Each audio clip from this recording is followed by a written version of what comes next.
It's my honor to speak to you for the first time as President of the United States. We meet this year in a moment of intermingled with great pain and extraordinary possibility.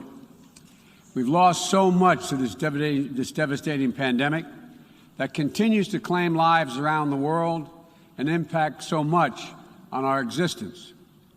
We're mourning more than 4.5 million people of every nation, from every background.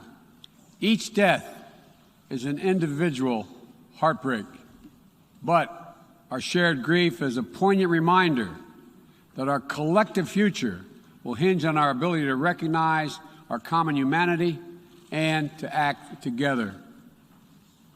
Ladies and gentlemen, this is the clear and urgent choice that we face here at the dawning of what must be a decisive decade for our world. A decade that will quite literally determine our futures. As a global community, we're challenged by urgent and looming crises, wherein lie enormous opportunities if we can summon the will and resolve to seize these opportunities. Will we work together to save lives, defeat COVID-19 everywhere, and take the necessary steps to prepare ourselves for the next pandemic, for there will be another one? Or will we fail to harness the tools at our disposal as the more virulent and dangerous variants take hold? Will we meet the threat of the challenging climate we're all feeling, already ravaging every part of our world with extreme weather? Or will we suffer the merciless march of ever-worsening droughts and floods, more intense fires and hurricanes, longer heat waves, and rising seas? Will we affirm and uphold the human dignity and human rights under which nations in common cause more than 7 decades ago formed this institution?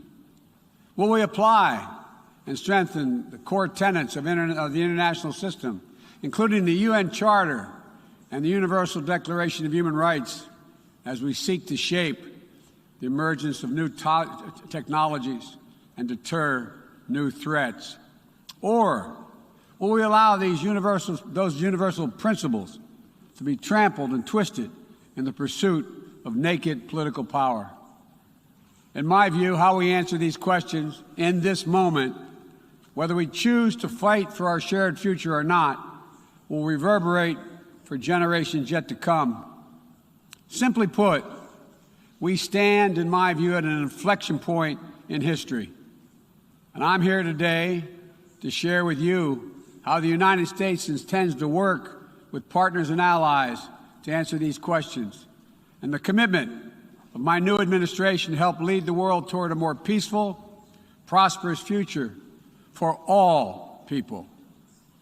Instead of continuing to fight the wars of the past, we are fixing our eyes on devoting our resources to the challenges that hold the keys to our collective future. Ending this pandemic, addressing the climate crisis, managing the shifts in global power dynamics, shaping the rules of the world on vital issues like trade, cyber, and emerging technologies, and facing the threat of terrorism as it stands today. We've ended 20 years of conflict in Afghanistan, and as we close this period of relentless war, we're opening a new era of relentless diplomacy, of using the power of our development aid to invest in new ways of lifting people up around the world, of renewing and defending democracy, of proving that no matter how challenging or how complex the problems we're going to face, government by and for the people is still the best way to deliver for all of our people.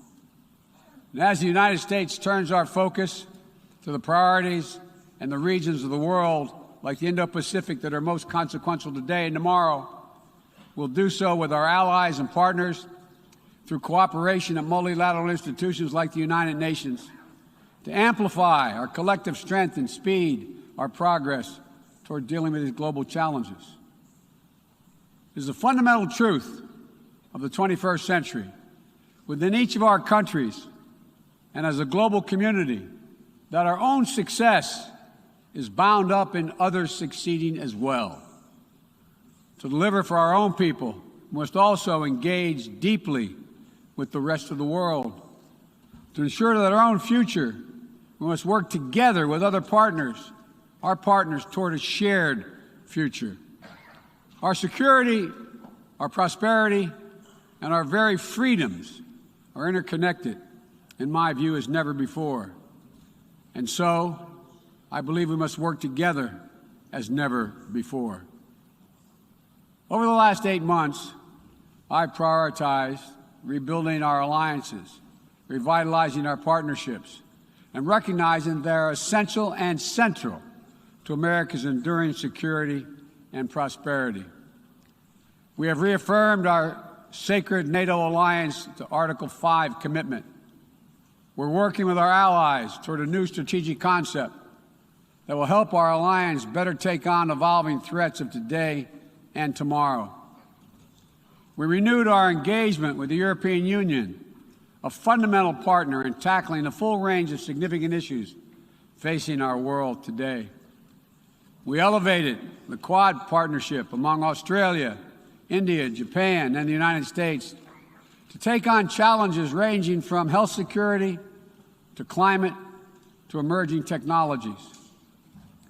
We're engaging with regional institutions from ASEAN to the African Union to the Organization of American States to focus on people's urgent needs for better health and better economic outcomes. We're back at the table in international forums, especially the United Nations, to focus attention and to spur global action on shared challenges. We are re-engaged at the World Health Organization and working in close partnership with COVAX to deliver life-saving vaccines around the world.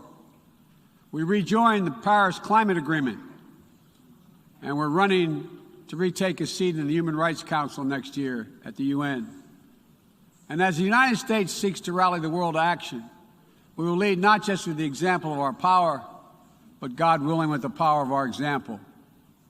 Make no mistake, the United States will continue to defend ourselves, our allies, and our interests against attack, including terrorist threats, as we prepare to use force, if any is necessary. But to defend our vital U.S. national interest, including against ongoing and imminent threats.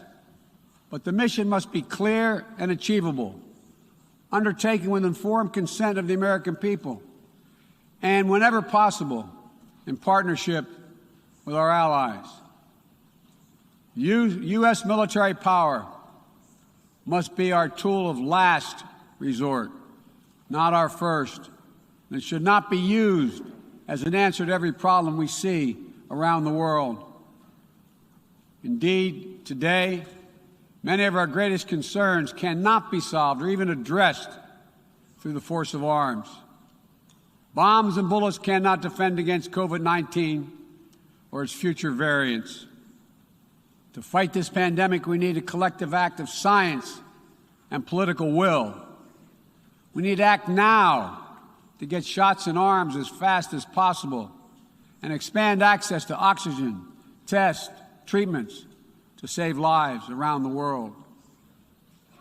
And for the future, we need to create a new mechanism to finance global health security that builds on our existing development assistance and global health and a global health threat council that is armed with the tools we need to monitor and identify emerging pandemics so that we can take immediate action. Already, the United States has put more than $15 billion toward the global COVID response. We've shipped more than 160 million doses of COVID-19 vaccine to other countries. This includes 130 million doses from our own supply and the first tranches of 500 million doses of Pfizer vaccine we purchased to donate through COVAX. Planes carrying vaccines from the United States have already landed in 100 countries. bringing people all over the world a little dose of hope, as one American nurse termed it to me. A dose of hope, direct from the American people, and importantly, no strings attached. And tomorrow, at the U.S.-hosted Global COVID-19 Summit, I'll be announcing additional commitments as we seek to advance the fight against COVID-19 and hold ourselves accountable around specific targets on 3 key challenges: saving lives now, vaccinating the world, and building back better. This year has also brought widespread death and devastation from the borderless climate crisis. The extreme weather events that we have seen in every part of the world, and you all know it and feel it, represent what the Secretary General has rightly called Code Red for humanity. And the scientists and experts are telling us that we're fast approaching a point of no return in a literal sense. To keep within our reach the vital goal of limiting global warming to 1.5 degrees Celsius, every nation needs to bring their highest possible ambitions to the table when we meet in Glasgow for COP26. And then to have to keep raising our collective ambition over time. In April, I announced the United States' ambitious new goal under the Paris Agreement to reduce greenhouse gas emissions from the United States by 50 to 52% below 2005 levels by 2030, as we work toward achieving a clean energy economy with net zero emissions by 2050. And my administration is working closely with our Congress to make critical investments in green infrastructure and electric vehicles that will help us lock in progress at home toward our climate goals. And the best part is, making these ambitious investments isn't just good climate policy. It's a chance for each of our countries to invest in ourselves and our own future.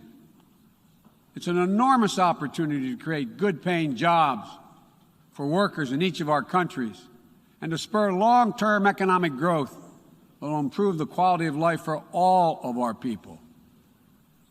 We also have to support the countries and people that will be hit the hardest and that have the fewest resources to help them adapt.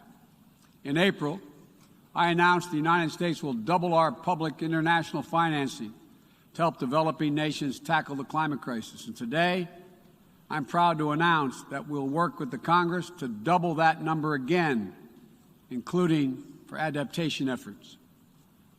This will make the United States a leader in public climate finance, and with our added support, together with increased private capital and from other donors, we'll be able to meet the goal of mobilizing $100 billion to support climate action in developing nations. As we deal with these crises, we're also encountering a new era, an era of new technologies and possibilities that have potential to release and reshape every aspect of human existence. And it's up to all of us to determine whether these technologies are a force to empower people or to deepen repression. As new technologies continue to evolve, we'll work together with our democratic partners to ensure that new advances in areas from biotechnology to quantum computing, 5G, artificial intelligence, and more are used to lift people up, to solve problems, and advance human freedom, not to suppress dissent or target minority communities.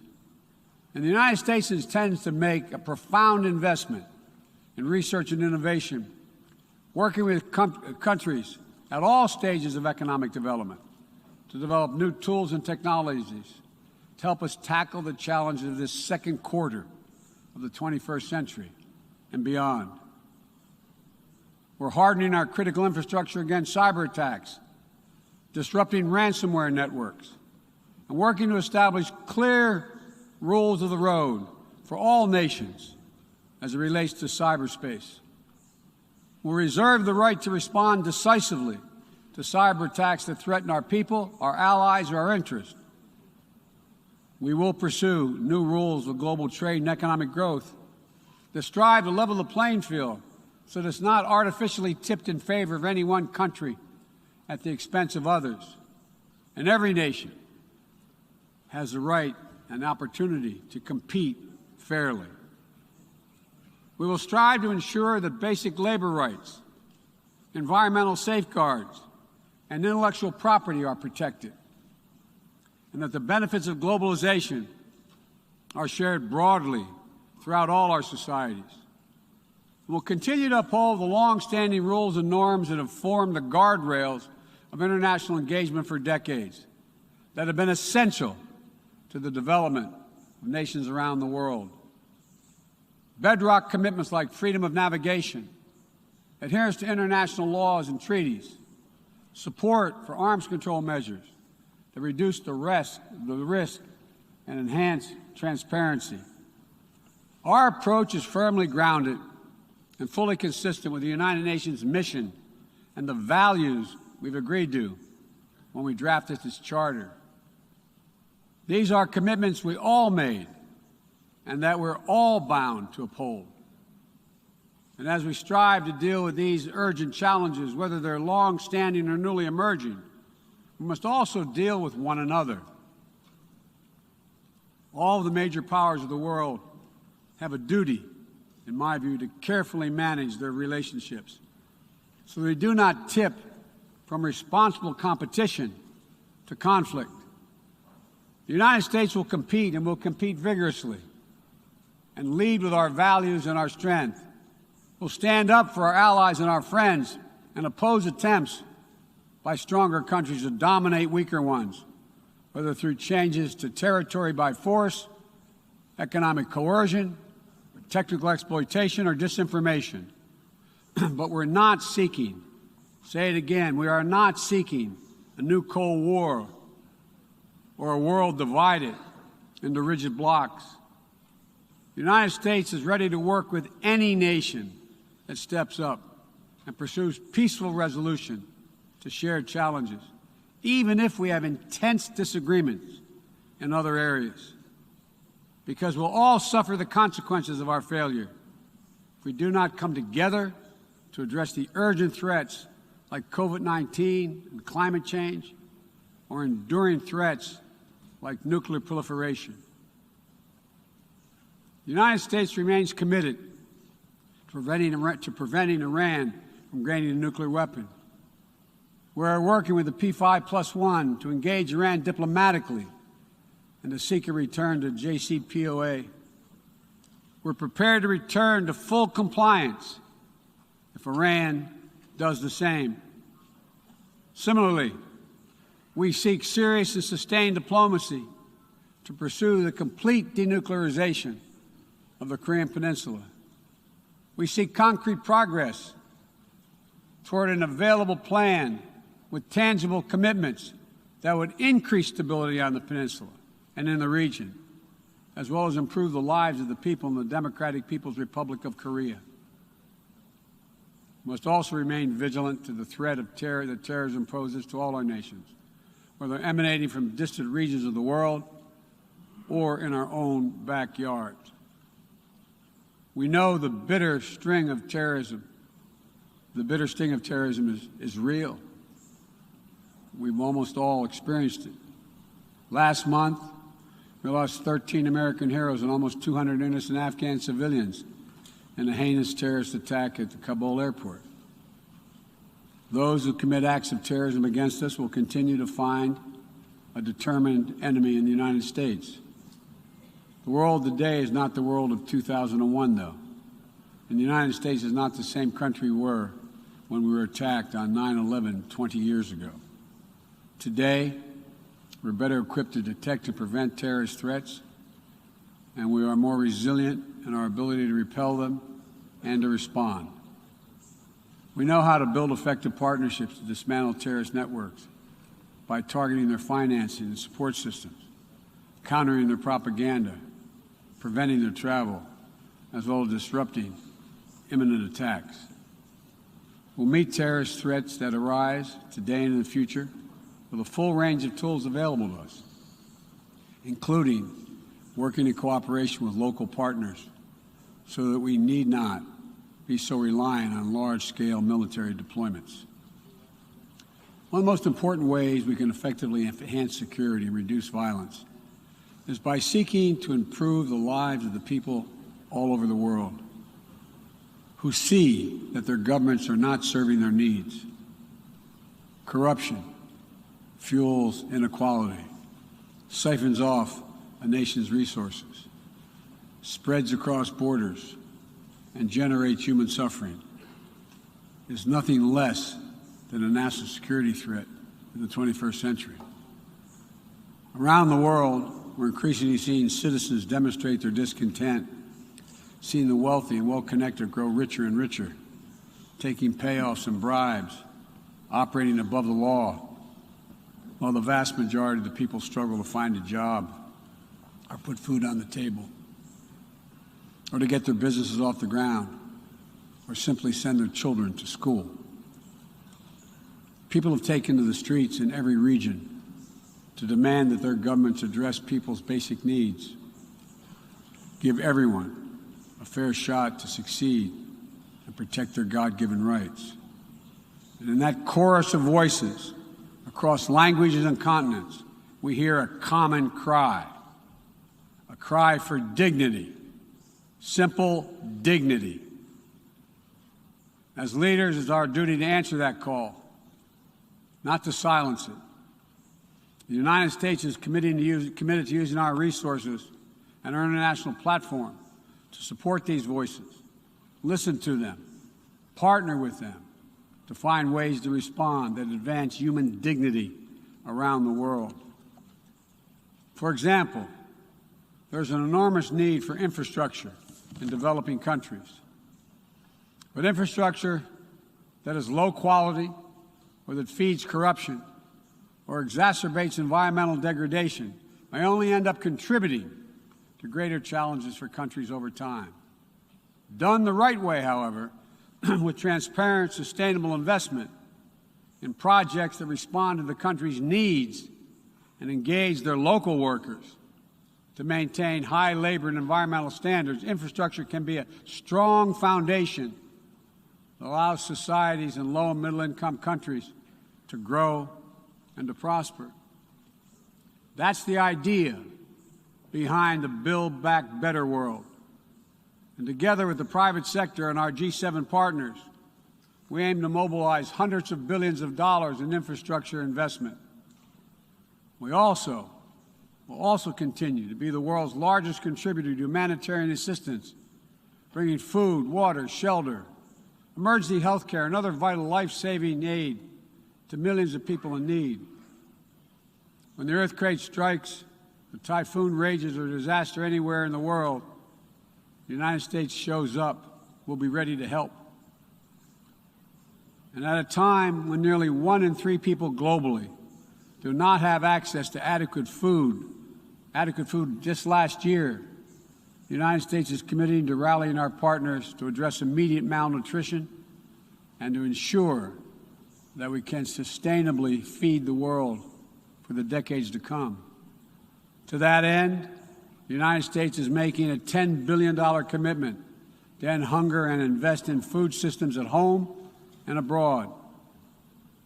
Since 2000, the United States government has provided more than $140 billion to advance health and strengthen health systems, and we will continue our leadership to drive these vital investments to make people's lives better every single day. Just give them a little breathing room.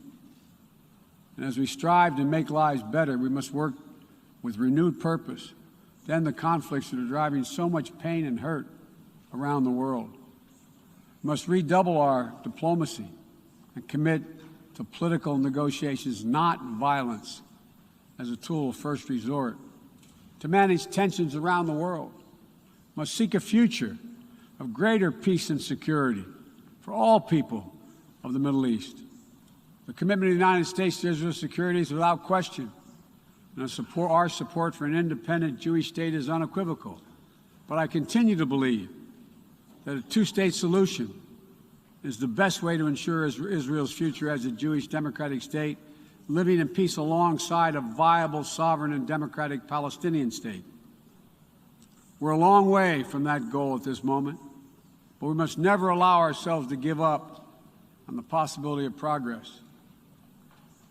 We cannot give up on solving raging civil conflicts, including in Ethiopia and Yemen, where fighting between warring parties is driving famine, horrific violence, human rights violations against civilians, including the unconscionable use of rape as a weapon of war.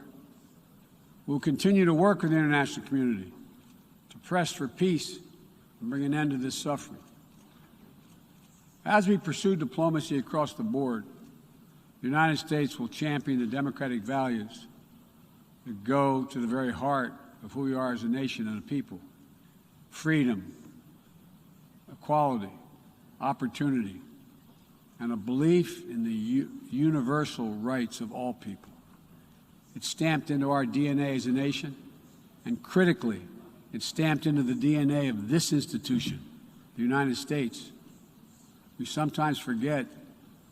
I quote the opening words of the Universal Declaration of Human Rights, quote, "The equal and inalienable rights of all members of the human family is the foundation of freedom, justice, and peace in the world." The founding ethos of the United Nations places the rights of individuals at the center of our system. And that clarity and vision must not be ignored or misinterpreted. The United States will do our part, but will be more successful and more impactful if all of our nations are working toward the full mission to which we are called. That's why more than 100 nations united again around a shared statement, and the Security Council adopted a resolution outlining how we'll support the people of Afghanistan moving forward, laying out the expectations to which we'll hold the Taliban when it comes to respecting universal human rights. We all must advocate for women, the rights of women and girls to use their full talents, to contribute economically, politically, and socially, and pursue their dreams free of violence and intimidation. From Central America to the Middle East to Africa to Afghanistan, wherever it appears in the world. We all must call out and condemn the targeting and oppression of racial, ethnic, and religious minorities when it occurs whether it occurs in Xinjiang or northern Ethiopia or anywhere in the world. We all must defend the rights of LGBTQI individuals so they can live and love openly without fear, whether it's Chechnya or Cameroon or anywhere. As we steer our nations toward this inflection point and work to meet today's fast-moving, cross-cutting challenges, let me be clear. I am not agnostic about the future we want for the world. The future will belong to those who embrace human dignity, not trample it. The future will belong to those who unleash the potential of their people, not those who stifle it. The future will belong to those who give their people the ability to breathe free, not those who seek to suffocate their people with an iron hand. Authoritarianism, the authoritarianism of the world, may seek to proclaim the end of the age of democracy, but they're wrong. The truth is, the democratic world is everywhere. It lives in the anti-corruption activists, the human rights defenders, the journalists, the peace protesters.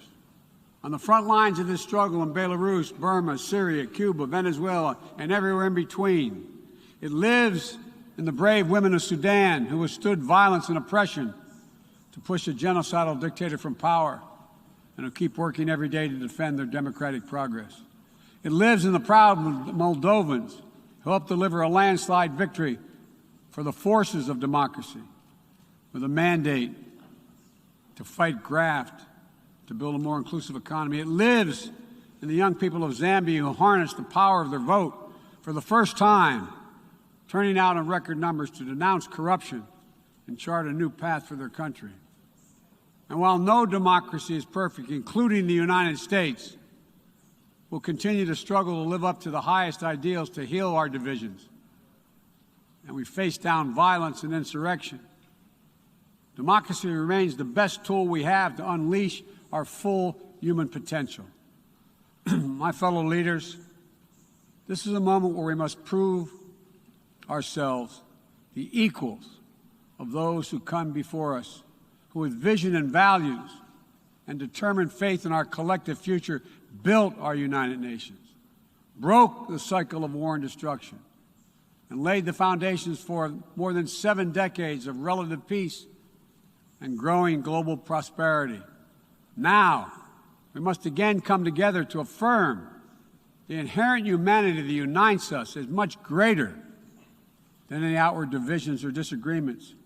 We must choose to do more than we think we can do alone so that we'll accomplish what we must together. Ending this pandemic and making sure we're better prepared for the next one. Staving off climate change and increasing our resilience to the impacts we already are seeing. Ensuring a future where technologies are a vital tool to solving human challenges and empowering human potential, not a source of greater strife and repression. These are the challenges that we will determine what the world looks like for our children and our grandchildren and what they'll inherit. We can only meet them by looking to the future.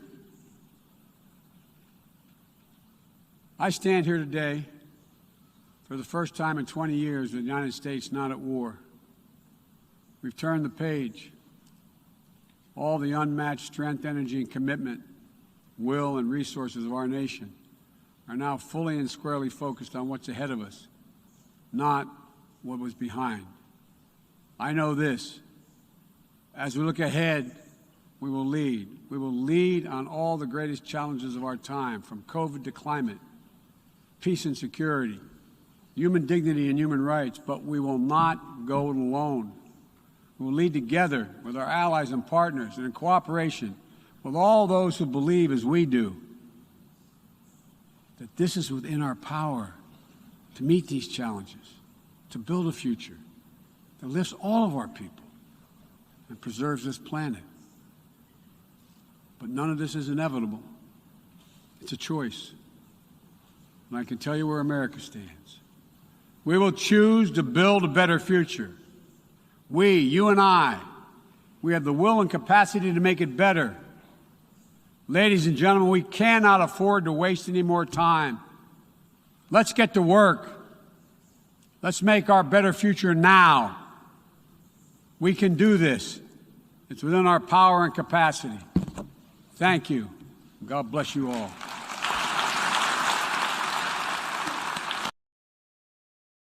Thanks for watching our YouTube channel. Follow today's top stories and breaking news by downloading the NBC News app.